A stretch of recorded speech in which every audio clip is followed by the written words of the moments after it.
Sahabat Bang HS, sebelum lanjut pastikan sudah like dan subscribe.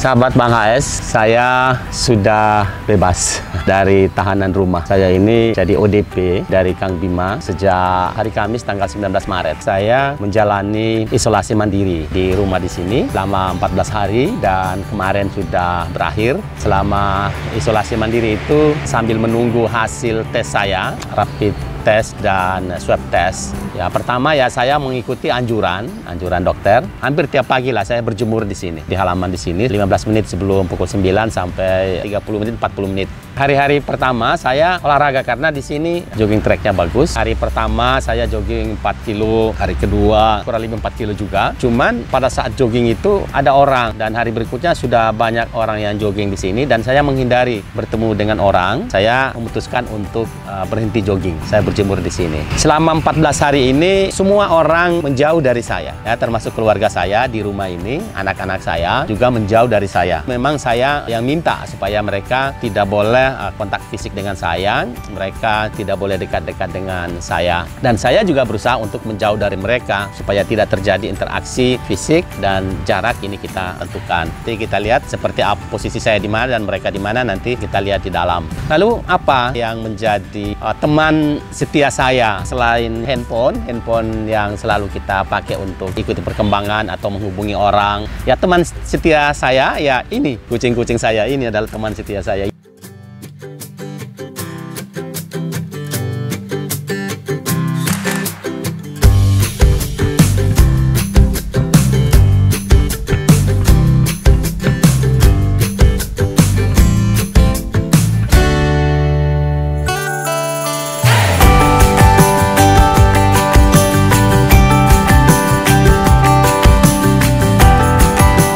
Ekor lebih kucing. Mereka inilah yang setiap saat bermain dengan saya bermain dengan mereka, dan ini juga hiburan. Jadi kalau saya ada di luar ya ngumpul seperti ini. Dan kalau saya jalan pergi mereka juga ikut. Kadang-kadang lari-larian, kadang-kadang adu kecepatan dengan saya. Lompat, naik di pohon, manjat. Ya, jadi ini adalah hiburan yang luar biasa bagi saya. Dan saya juga terima kasih ke mereka selama 14 hari ini. Hiburan yang luar biasa. Pagi mereka ngumpul seperti ini. Sore juga begitu. Inilah satu kesyukuran saya bahwa di tengah satu keadaan saya di rumah ini, ada warga di rumah ini yang jumlahnya sekarang ada 15-16 ekor, pernah hampir 30 ekor lebih. Jadi pada musim penyakit tahun lalu itu banyak yang mati, dan ini masih ada 16 ekor di sini. Dan inilah mereka menghibur saya tiap hari di sini.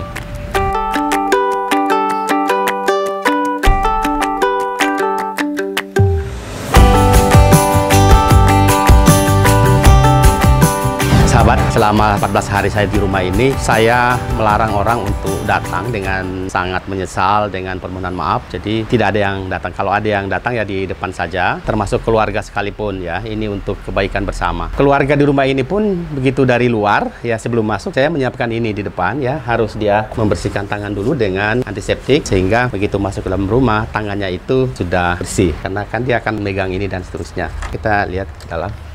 Saya setiap hari di sini sendirian, yang perempuan di kamar sebelah sana, dua putra saya di kamar sini. Dan kalau mereka ada di dalam sini, saya di kamar, ya kamar saya di sebelah sana. Saya selama di dalam rumah, sofa saya ini yang saya pakai mulai dari awal sampai sekarang. Saya juga masih tetap di sini, dan di sini tidak boleh ada orang lain selain saya. Mereka kalau harus duduk, mereka duduk di sofa yang sana atau ada di kursi yang merah di sana itu. Jadi begitu, tidak berdekatan, jauh-jauhan. Jadi saya sampai sekarang sofa ini belum pernah saya sentuh ini ya. Mereka kalau misalnya memberikan sesuatu kepada saya, entah itu pakaian, entah itu makanan, jadi mereka memberikan ketika saya tidak ada. Misalnya ini pakaian saya disetrika, pakaian saya ditaruh di kursi sini, dan pakaian anak-anak itu ditaruh di sana. Jadi dipisahkan ya, jadi tidak sama. Cuci juga pakaiannya dicuci berbeda. Jadi nanti setelah selesai mencuci pakaian mereka, baru pakaian saya dicuci. Mereka makan di sana, di meja makan ini. Saya selama 14 hari ngontrak meja ini. Saya makan di sini. Saya minta makanan yang disajikan ke saya ini harus habis. Karena itu tidak boleh banyak. Nasi ya sedikit aja, biar habis. Begitu juga ikan atau daging ya juga tidak banyak, biar habis. Begitu juga yang lain. Sayur ini saya tempe juga harus habis. Tidak boleh ada sisa. Kalau ada sisa pasti terbuang. Dan saya punya gelas sendiri, dan hampir tiap hari saya makan buah. Entah itu pisang, jeruk. Dan ini memang meja makan saya. Di sini juga memang disiapkan roti, ada susu, ya ini ada selai disiapkan juga di sini. Kalau sudah di sini, itu sudah tidak boleh dipegang oleh siapapun. Habis atau enggak ya di sini. Sahabat, tiap hari yang tidak bisa saya lepas itu adalah madu. Saya selalu minum madu ini ya, pagi-pagi begitu saya bangun habis sholat subuh saya minum madu dulu, sudah itu saya minum air putih hangat. Di atas meja ini juga harus ada ini hand sanitizer. Kalau mereka bawa barang atau ngambil di sini ya harus membersihkan tangan dengan hand sanitizer ini. Di sini juga ada masker ya. Ini untuk semuanya untuk ikhtiar. Ada juga para staf dari kantor kalau datang ya di sini. Kenapa ada pulpen? Ada pulpen ini karena saya memang harus siapin pulpen di sini. Kenapa? Tiba-tiba nanti ada staf keuangan dari kantor atau dari anak perusahaan datang bawa cek. Ya, mereka di luar saja bawa cek, nanti diambil sama luar di sini. Saya tanda tangan ceknya di sini. Mereka tidak bisa datang ke sini, tunggu di sana, nanti diantar lagi ke sana. Ya, jadi ada prosedurnya seperti itu. Jadi ini sering terjadi. Jadi ini meja makan saya dan itu meja makan keluarga. Ya jarak dari sana ke sini kira-kira 4,5 meter ya, 4 meter lebih lah, cukup jauh. Piring-piring dan gelas-gelas dan apapun bekas makan saya ya, yang saya makan di sini itu saya cuci sendiri. Saya cuci di sini di wastafel yang biasa ini meja makan. Jadi saya cuci di sini, habis saya cuci, saya taruh di sini ya supaya piring yang bekas saya itu tidak boleh dipakai oleh siapapun kecuali saya. Itu pun begitu sudah saya cuci dan taruh di sini, mereka cuci lagi. Sebegitu stigma. Jadi saya ini sebetulnya benda yang haramnya luar biasa, berkali-kali lipat haram. Pakaian saya itu, pakaian kotor saya tidak boleh campur. Pada saat jemur saja, jemur pakaian, itu social distancing juga, physical distancing. Jadi ada jemuran, ini pakaian mereka digantung sebelah sini ke sana, ini pakaian saya digantung sebelah sini ke sana, ini kosong. Sebegitu luar biasa. Tetapi saya di rumah ini tetap saya meeting dengan kantor yang ada di Bogor, meeting dengan kantor-kantor yang ada di Bandung, di Sukabumi, di Cianjur, di Bekasi dan beberapa kantor yang lain. Pada saat meeting tidak ada orang, ya saya duduk di sini paling 1 jam di sini. Sudah itu habis meeting saya beres-beres, saya masuk lagi ke kamar. Nah, kamar mandi, ya mereka punya kamar mandi sendiri. Saya tidak datang ke situ, saya tidak pernah dekat-dekat ke situ. Kamar mereka juga saya tidak pernah. Anak-anak saya di dalam itu kadang-kadang mereka pintunya kebuka terus lihat saya dari jauh. Ya kadang-kadang mereka diam aja, ya saya lihat juga sedih juga ya. Padahal sebetulnya status saya ini cuma ODP. Bagaimana mereka yang PDP dan bagaimana mereka yang sudah tertular. Luar biasa sekali. Dan inilah realitas ya. Inilah satu kenyataan yang menakutkan sebetulnya. Menakutkan karena tidak hanya penyakitnya. Menakutkan tidak hanya karena banyak orang yang mati. Menakutkan tidak hanya karena banyak dokter yang mati. Menakutkan karena perilaku sosial terhadap orang-orang yang ODP, orang-orang yang PDP, orang-orang yang tertular. Dan bahkan kepada jenazah corona sekalipun perlakuannya sebegitu buruk.